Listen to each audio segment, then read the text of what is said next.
Well, don't look like we got to come out as unscathed as I originally thought.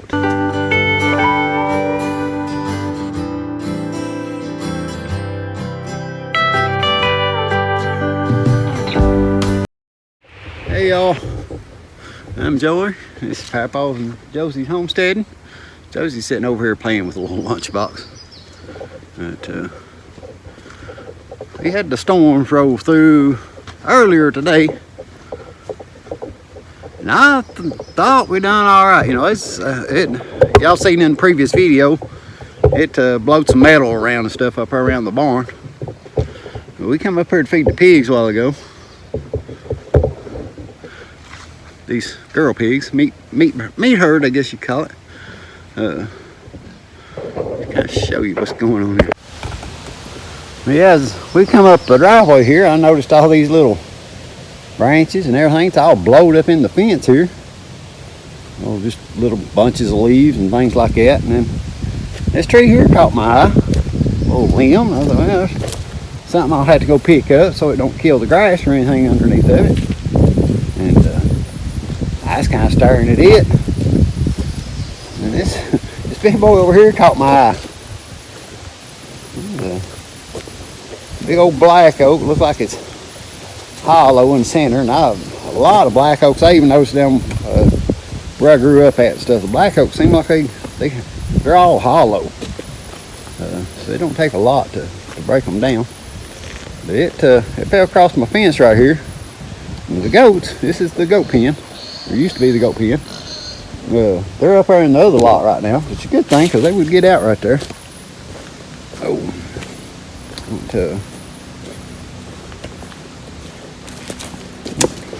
not super bad, I don't think. So I don't think it'll be too hard to fix that once I get the tree off of it. I'll have to bring the saw up here and clean this up. And as you can see that black oak there. It's hollow in the middle. There's a lot of them trees that do that and just stay hollow down in the middle of them. Yeah, I figured that like I said, we're not gonna work on it today. It's already pretty late in the evening. Now we've not had electric probably about 6 hours now. It's been a while. Me and Josey, we run to town a while ago and just got us some pizza and stuff for dinner. I mean, I could have built a fire and cooked out in the fire, but it's been raining. So we opted out on that. Me and Josey, we just run to town, got some pizza, and our whole road, man, it looks like a war zone. There's trees and leaves and limbs, and there's stuff everywhere. There's power outages all over the county. And so I don't know when we might get power back. I know it's not back yet because I can hear the neighbor's generator running up there. I'm kind of hoping it'll come back on before Josey's bedtime. She usually watches, well, she don't watch. She listens to piano music while she sleeps, and then we keep a fan running in the room too for noise. So, the electric went out during her nap today, and I mean, probably 10 minutes after it went out, she woke up. It woke her up. So it would make a rough night probably tonight. I'm gonna have to break her out of that habit, I guess, which I got a bad habit for wanting the fan on. We'll get back with y'all probably tomorrow or something other on cleaning this up. Well, I just noticed this morning. Got a piece of metal over here, which is blowed over top of this electric netting, and blowed over top of maybe one or two of these. The new fence I put up, because that metal was laying on top of that wood pile over there.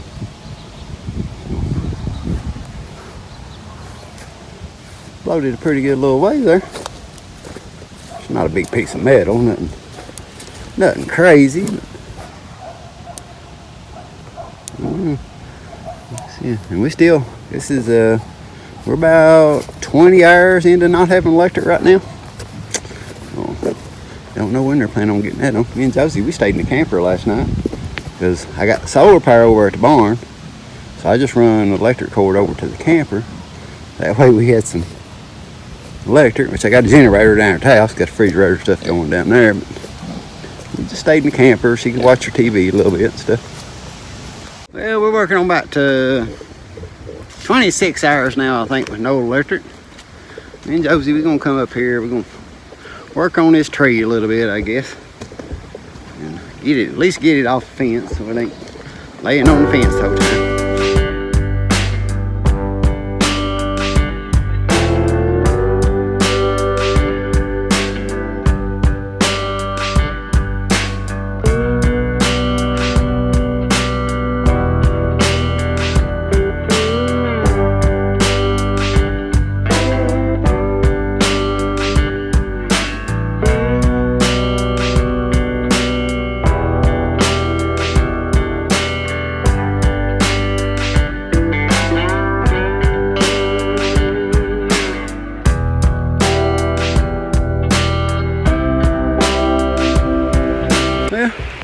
Me and Josey got it up off the fence there. Josey's been over here chalking on some trees. Well, you can see we got it all sawed up, except for this big part of the log over across the fence. I ain't gonna worry about it. But I think the fence, I put another steel post in up there, and right here is a spot where it's actually broke. Might have to fix it, but I think I can take my fencing pliers and twist that and tighten that back up somewhat. If not, I'll do like I did up there, put one of them tensioners ratchet things on there and just tighten it up that way.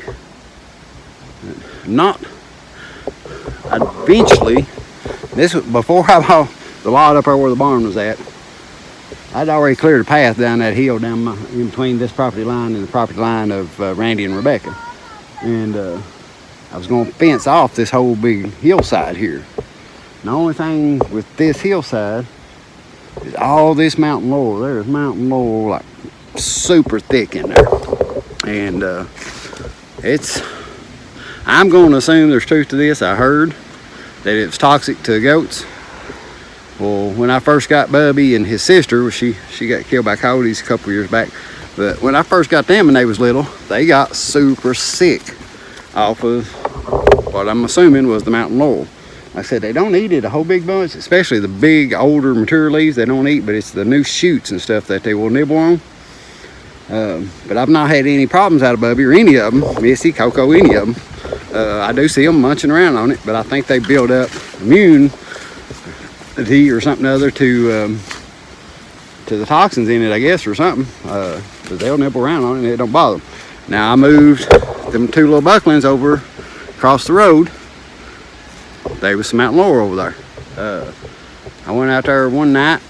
It's been about 4 or 5 days ago now. And the little white one was like just slobbering green goop out of its mouth and all up and down its legs and everything else. And I'm like, yeah, he's got in something. He's eating too much grass or something. You know, he's bloated himself or whatever.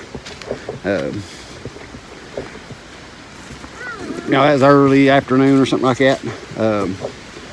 He wound up, he was fine. He fixed himself. The little black one though, later at night we went over there and he was just standing in the field, wouldn't move. And I went over and I just thought he was just being a knothead, you know. And I just nudged him with my foot. He just fell over.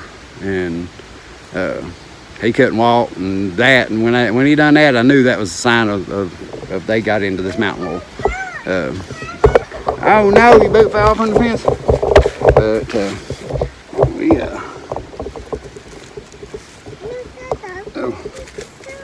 yeah, she boot back in.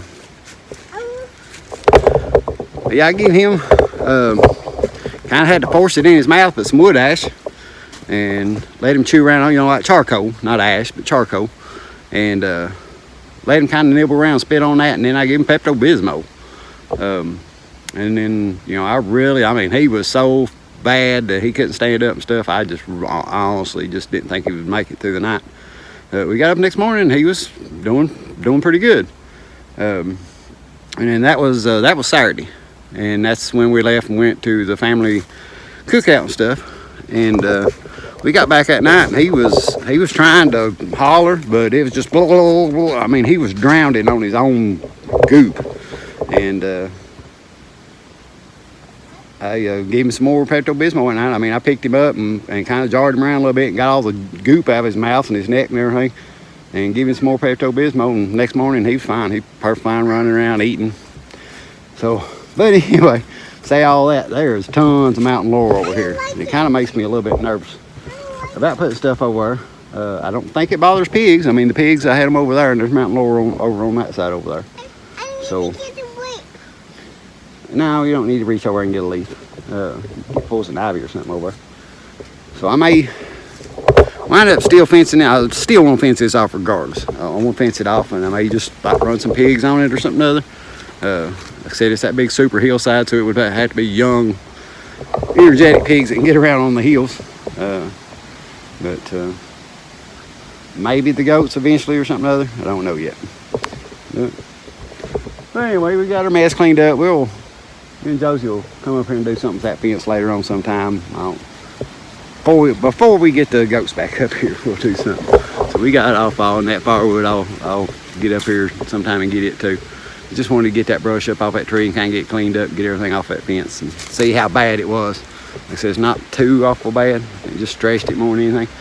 So, but hope everybody made it through y'all storms. Like I said, this wasn't a bad storm. I mean, it's knocked a lot of trees down. Our fire's still out. I know we've been out a couple times. There's trees down everywhere. I don't think we had any tornadoes. I ain't heard anything. But we definitely had some wind. Like I said, there lots of rain. Even last night. I mean, it come pretty good thunderstorm through the night last night. I hope everybody was safe during all this junk. And I know a lot of y'all out west and, been getting a lot of tornadoes and stuff. So yeah, hope everybody's all right. But I appreciate y'all watching, and we'll catch you on the next one. Oh, Josey wants to say bye. Say bye. And wants to show you her kitty cat t-shirt. It's got some fish and some crab, some kelp, and what else it got? Starfish and some coral. All right. We appreciate you watching. We'll catch you on the next one.